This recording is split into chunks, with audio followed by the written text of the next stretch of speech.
Hello guys, welcome back to Audible Odyssey. So let's step into a world of immersive storytelling where gripping tales of mystery, horror and adventure come to life. Each narration is crafted to pull you into the heart of the story, creating an unforgettable audio experience. From spine-tingling horrors to timeless classics, Audible Odyssey Adventures is your gateway to thrilling journeys beyond imagination. Subscribe now, and let the stories take you to places you've never dreamed of. Audible Odyssey Presents.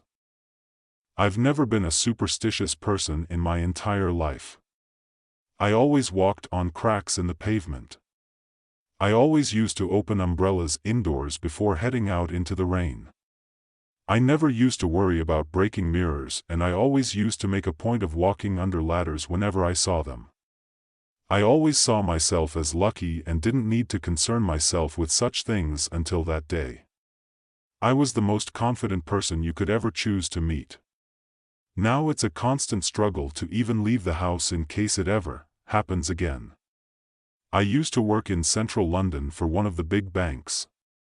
I'd always wanted to feel important when I was younger, and my father used to take me on trips into the city. I'd see people with smart suits and briefcases, and even, on some rare occasions, bowler hats. I'd see them stood in a line waiting for the underground train, or tube as we call it in London, usually reading a large newspaper. They had this aura about them, and I'd ask my dad why they were dressed like that. "They're very important business people," he would say. "They help to keep this city and the country running." I just stared at them in amazement. They looked so different to everyone else that was waiting for the train. A lot of people would just be wearing trainers, t-shirts and comfortable clothes like me, but these people looked so sophisticated. It was as if I'd stepped back in time. My dad was my hero, but I wanted to be like them when I was older, and so years later, with my degree in economics, I managed to get my foot in the door at a large international bank. With their headquarters in the center of London, as anyone who's lived in London will tell you, it's near impossible to get a place to live in the city center without sacrificing your life savings, so I had a very modest studio apartment on the outskirts of London. It still cost a lot of money, mind you, but something I was able to afford on my salary. I've been working my way up the ladder for a couple of years now, and I'd built myself quite a good reputation. I was proud of what I'd achieved so far. That morning I woke up at 6 a.m. Alarm as usual, brushed my teeth and turned on the TV to watch the news. Efficiency was one of my core beliefs, so I used this time to also spend 15 minutes on my exercise bike while eating breakfast cereal. It pained me to have any wasted time, and I needed to do things as efficiently as possible. I'd gotten this to be a fine art, being so automatic that I didn't even have to think about it anymore. As the newscaster droned on, I took none of it in. All I could think about today, the same as any other day, was my day ahead. How can I make myself more successful? How can I be the best? How can I win? You see, it was all about me, and as you're about to find out, that's a dangerous attitude to have. Putting on my slate gray pinstriped suit paired with a silver tie, I looked at myself in the full-body mirror I had in my bedroom. Impeccable. I love to look smart. I guess it helps me to feel better than anyone else. Glancing at the clock, I realized that it was now time to leave the house, so I grabbed a piece of fruit from the counter. Before heading out the door, it was a short walk to the underground station. Thankfully, it was a bright summer day, so it felt good to stride down the road with my head held high. I chose this area to live in specifically as it was quite an upmarket location with lots of well-to-do people like me. It was a commuter town, so many people would leave their homes in the morning to travel into London. As I walked down the street, I saw a few others shut their front doors and leave for work too, but no one looked as good as me. As I turned the corner to go onto the street that led to my local underground station, my black wing-tipped shoes collided with something, causing me to stumble and drop my apple. It rolled into the gutter. It broke me out of my morning trance thinking about the day ahead. I turned around in anger. Sitting there cross-legged on the floor on a ragged and dirty woolen blanket was an old man. He had incredibly long gray hair complete with a considerable silver beard. His skin was leathery, cracked and grubby. He clearly hadn't seen a bath in a very long time. "What the hell do you think you're doing?" I yelled. The words came bursting from my mouth before I even had time to think. My indigence was automatic. At this point, it was one of my many defense mechanisms. "I'm sorry, sir, I couldn't find a place to spend the night." You see, the old man couldn't even look at me. I looked down at him in disgust. "So you decided to sit there where someone could trip over you?" "I'm going to work where I pay my taxes to support people like you. Could you have found a shock doorway or something? Why can't you just stay out of the way and not bother anyone? This neighborhood has certain standards." I'd never seen someone like him here before. The old man turned to look at me with a cold, dead stare. There was no anger in those eyes. In fact, I'm not sure I could see any emotions at all. It unnerved me. After a second or two, his lips began to move. "I used to be in your position, sir. Believe me, it can all change in a moment." I didn't know what to say to that. It took me completely by surprise. He continued staring at me unmoving. After standing there for a few seconds with a dumbfounded look on my face, my mind kicked in again. I'd be late for work. I dismissed the old man with a swipe of my hand and started jogging away from him towards the station. I didn't turn back, but I knew that he would still be staring at me with those cold gray eyes. As I rushed towards the underground station, my mind kept returning back to the encounter I had just had. I tried to brush it off, but his words continued to echo around my mind. The look in his eyes also deeply unsettled me. It had that uncanny valley feeling, where your subconscious mind knows that something isn't right, but the logical side of my brain took over as I dismissed them as the inane ramblings of a derelict. As luck would have it, I reached the platform just as my train pulled into the station, pushing the incident to the back of my mind. I held the handrail and looked ahead to the rest of the day. I had more important things to worry about. The day at work went by in a blur of meetings and spreadsheets. It was a particularly problematic day with a lot of issues to resolve. It was very rare that I actually left on time due to the pressure of the job, but today was much worse than normal. The quarterly performance reviews were coming up and I couldn't afford to slack off for a moment with my stomach grumbling due to a lack of food. I blinked my dry eyes for a few moments before glancing at the clock in the bottom corner of the screen. Somehow it was nearly 9 p.m. Stretching out my arms, I glanced around the office, which was now illuminated by dull yellow lighting. Alone, I didn't have time to make friends where I worked. I wanted to climb the ladder. I wasn't here to make friends, I was here to make money. I must have been so engrossed in my work that I didn't notice the last few people leave. Oh well, no matter. By the time I left the office, the sun had set, and the streets were bathed in the comforting orange glow of street light. Thankfully it was still warm enough not to need a jacket, with my rumbling stomach urging me inwards. I hurried to the underground station. I wanted to get home and just put this day behind me. It had been full of stress and worry, especially after the way it started. A new worry crept into my mind. I wondered if I'd encounter the old man that I chastised this morning on the way home. Swiping through the gate, I jogged down the escalator to try and catch the train that was just arriving. I managed to leap through the open train doors just as they were closing, and I had my pick of seats and an almost empty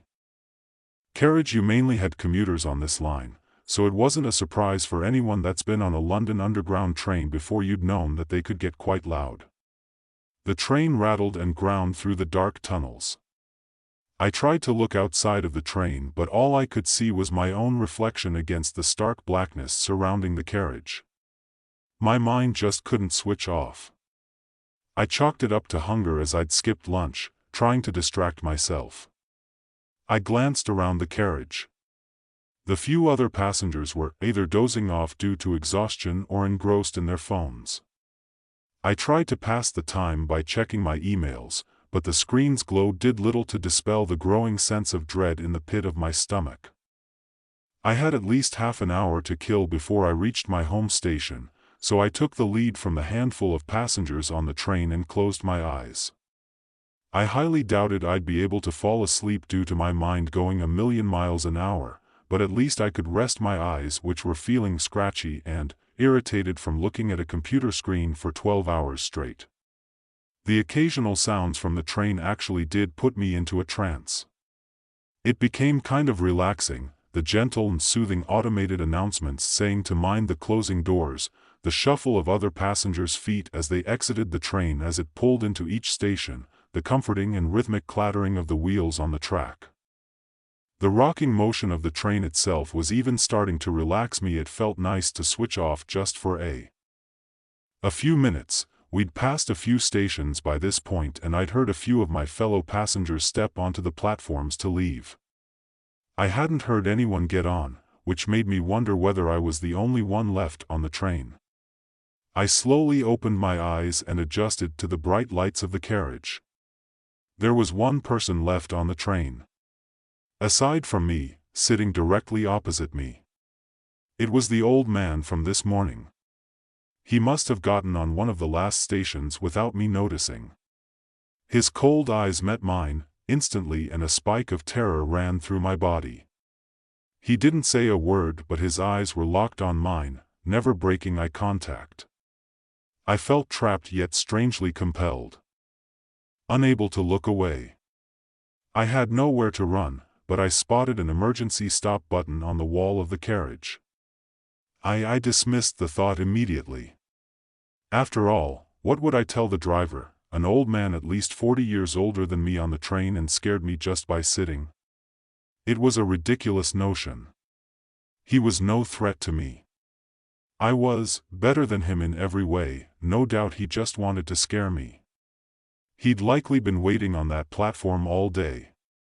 He wouldn't dare try anything. There was CCTV on these trains. As I tried my best to avoid his gaze and simply ignore him, the old man's simple presence began to grow suffocating and the air seemed to grow colder with each passing second. It was almost imperceptible over the rattle of the train, but he began to hum a low mournful tune that began to reverberate through the carriage. I tried to focus on my phone. But I discovered that my hands were shaking too much to type. "Do you still think that you're untouchable?" His voice cut through the ambient noise of the train. Like a knife, I opened my mouth to try and respond to him, but my voice was paralyzed. I couldn't produce any words. The old man then leaned forward, his gray eyes boring into mine. "You think you're better than everyone else. You think you're safe, but you're wrong." As the last word left his mouth, the halogen lights in the carriage began to flicker before going out, completely plunging us into complete darkness. I found myself frozen in place due to fear and panic, and my breathing became rapid and labored. After what seemed like an eternity, the lights came back on and I quickly realized with horror that the man was no longer sitting opposite me, he was now sitting right next to me.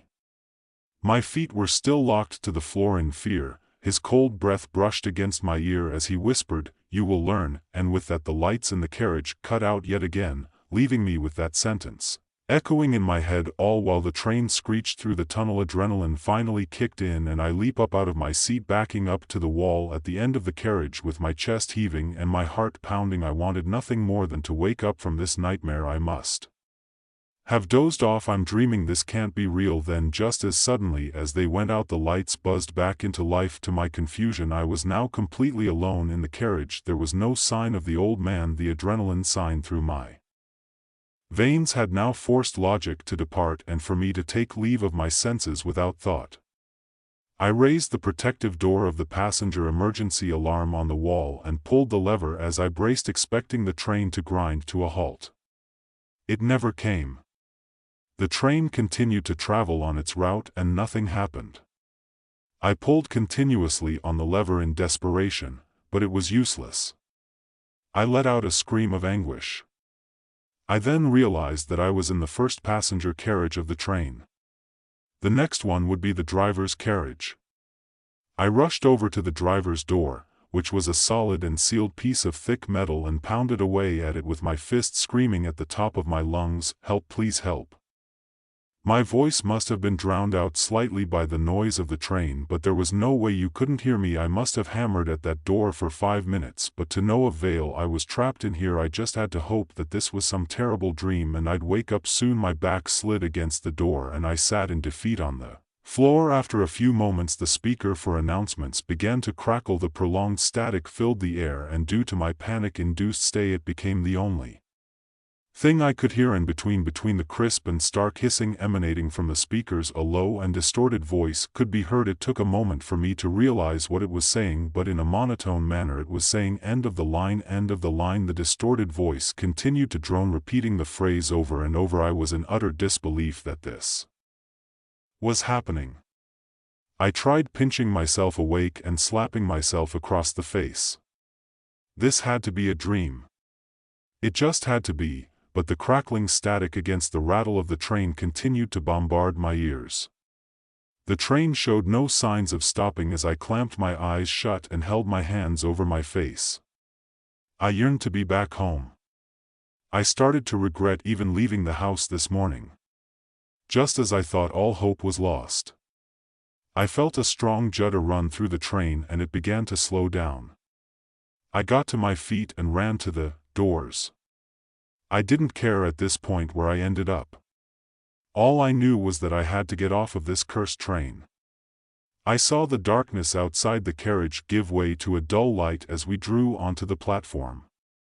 The doors slid open with a mechanical hiss, stepping out onto the platform. I could see it was completely deserted.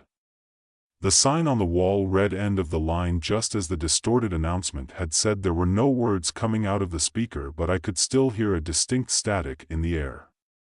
I could barely see much on the platform itself.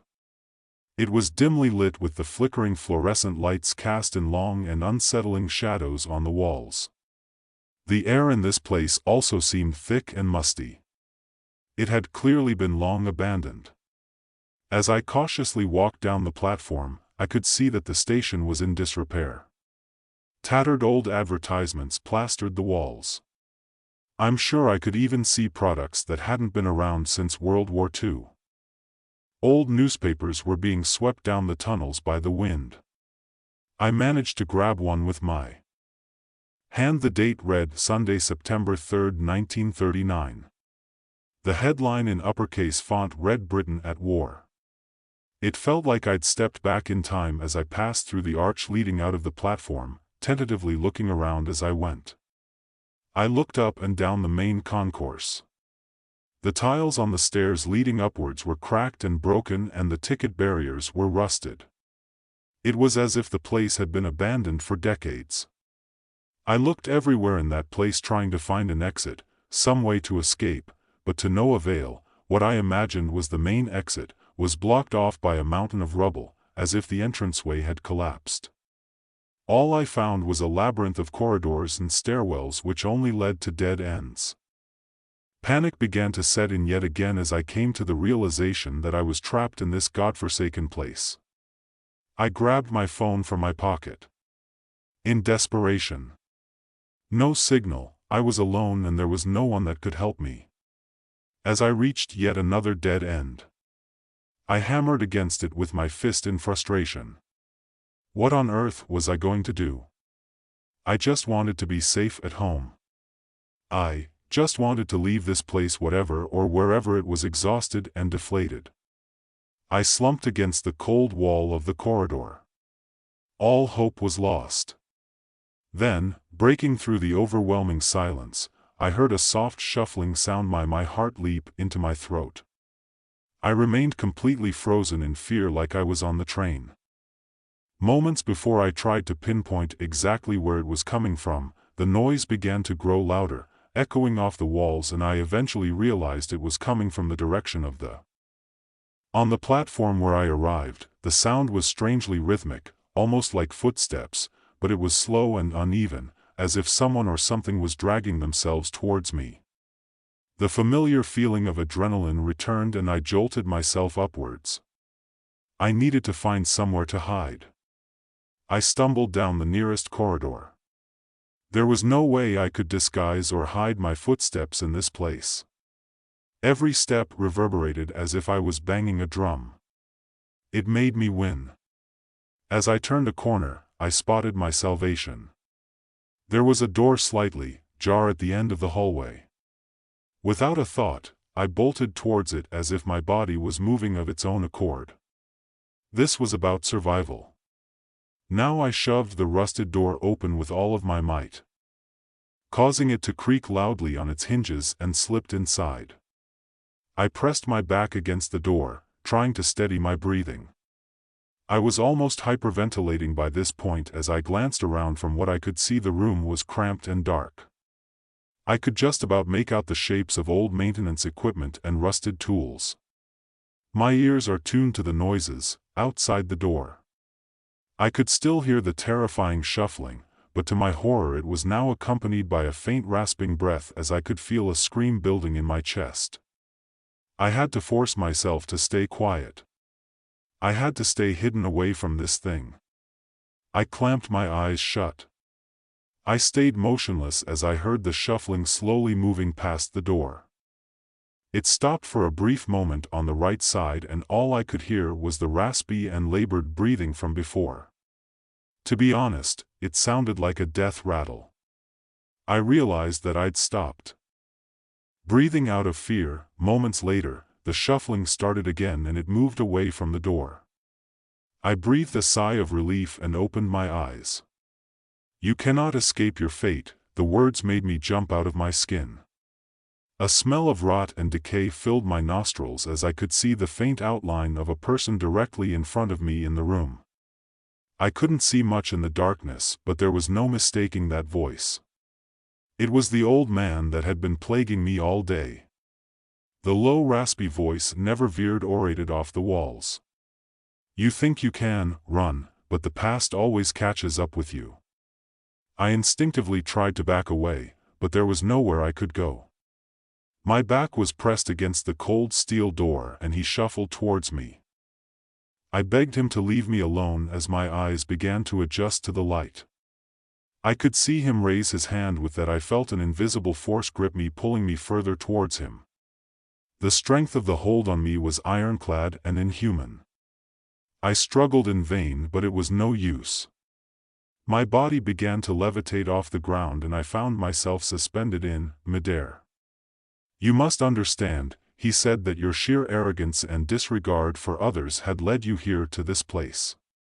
You believed yourself to be invincible, but now you see the truth. You're just like the rest of us, vulnerable and afraid." My heart was beating out of my chest. In between the sheer panic and the hyperventilation, I could feel my consciousness slipping away. "Fading to black, you will learn humility," the old man whispered with a guttural rattle, "and you will never forget, lest you wish to find yourself in this place again and became another lost soul." With those words, everything went dark. I woke up to the sound of my alarm blaring at me. As usual, my clothes were drenched in sweat, and I could see that I was wearing the same clothes as yesterday. To my amazement, I was back in my apartment, lying in bed. Was it just a dream? Surely not, it was so real. I got ready for work in a daze, but my mind kept replaying the terrifying events over and over again. I was in utter disbelief.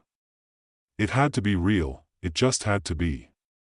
I couldn't bring myself to get the underground again, so I called myself a cab. It would cost me a ridiculous sum of money, but I wasn't sure I could step foot in an underground station again. As the taxi started its journey, I couldn't help but nervously glance around, half expecting to see the old man again, but he was nowhere to be found. To my immense relief, when I eventually arrived at the office, my colleagues immediately noticed a change in me. I was no longer the self-assured businessman that they'd known. I kept to myself all day, avoiding eye contact and speaking only when necessary. I was a broken man. As the day went on, I started to think that it must have been a dream. I hadn't seen the old man all day, and the nightmares of the previous night began to seem more and more unlikely. We've all had nightmares that have felt so real, only to wake up the following morning with things back to normal. I was almost back to my normal self. As I came back home that night, I ran up the stairwell and approached my apartment, but I saw something sitting on the doormat that defied explanation, a tattered and aged newspaper with the date read, Sunday, September 3, 1939, with the all-too-familiar headline, Britain at War. Wide-eyed as the realization hit me, I glanced around frantically before locking myself in my apartment. That was 15 years ago. Now many years may have passed, but I'm still a changed man. I was fired from my high-paying job at the bank after finding that newspaper. I became a hermit for weeks. I couldn't bring myself to leave the house and, unsurprisingly, that didn't sit well with them. I couldn't even tell them what had happened, or they likely would have had me committed after I'd gathered up the courage to be able to leave my home. I informed my landlord that I wouldn't be able to stay there any longer. I moved to a small town in the country far away from the city. I work as a baker now. It doesn't pay well, but it's honest work. I've even found a partner and we've been blessed with a child. I always have to make an excuse if they want to go on a trip to the city, though I could never go back in a strange way. Looking back, I'm happy that I had that experience all those years ago. I'm happier, although there's something that helps to keep me on the straight and narrow to stop me slipping back into old habits. Every year on the anniversary of those horrible events, I find something on my doorstep the following morning. A tattered old newspaper. So guys, the video has ended now. If you like our stories and want to see more videos like this, please subscribe to Audible Odyssey channel and do all these things, like, comment, share, and subscribe. Enjoy horror and adventure stories like this. So just subscribe to Audible Odyssey. Bye bye.